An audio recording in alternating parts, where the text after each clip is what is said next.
Is alkaline water a miracle cure or a waste of money? Stay tuned.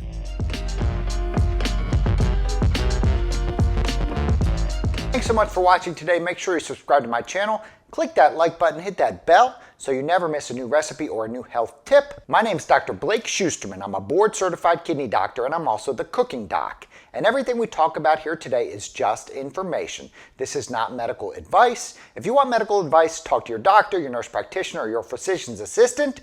Don't get medical advice from some random dude on the internet. Today we're talking alkaline water. And alkaline water is everywhere. I'm sure you've been tempted to buy alkaline water in the store, or maybe you're a devotee to alkaline water and buy it every chance you get. And I truly understand why. The claims for alkaline water are pretty incredible. Depending on where you look, alkaline water has claims to prevent cancer. It has claims to help your kidneys. It has claims to lower your risk of osteoporosis. It has claims to help your acid reflux symptoms.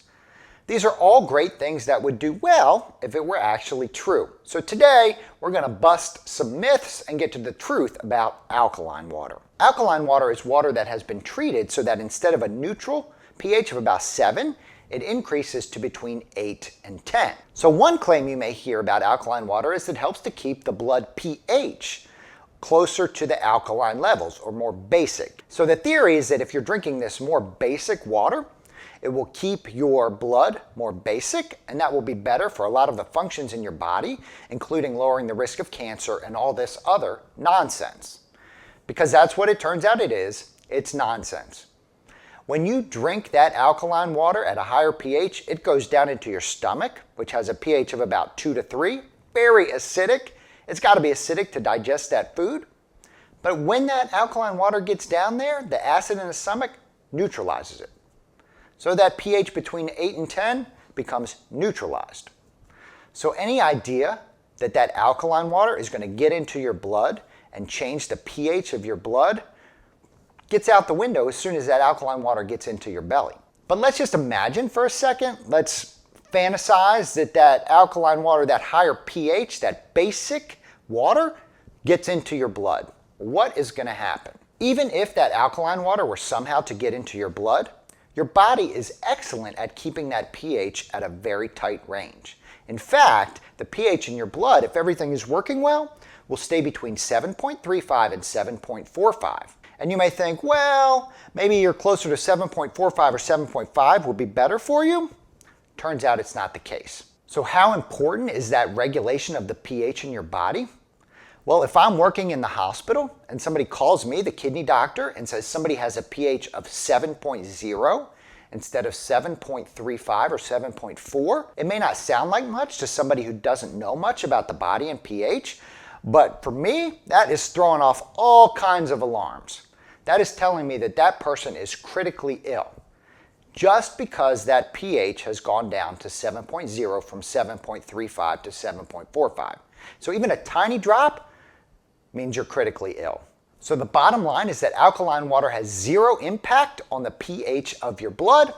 It is neutralized in the stomach, and the body works really hard, even if it were absorbed into the blood, to keep the pH at a perfect range. So check that one off the list. Another claim that you may hear is that alkaline water will lower your acid reflux symptoms. And this one makes the most sense when you look at the physiology of alkaline water and the body of all the claims that are made about alkaline water. So the thought is that alkaline water with that higher pH goes down into your stomach and neutralizes that acid. So not only does the alkaline water get neutralized, but the acid in your stomach gets neutralized. And if that acid gets neutralized, the thought is that it will cause less symptoms of acid reflux.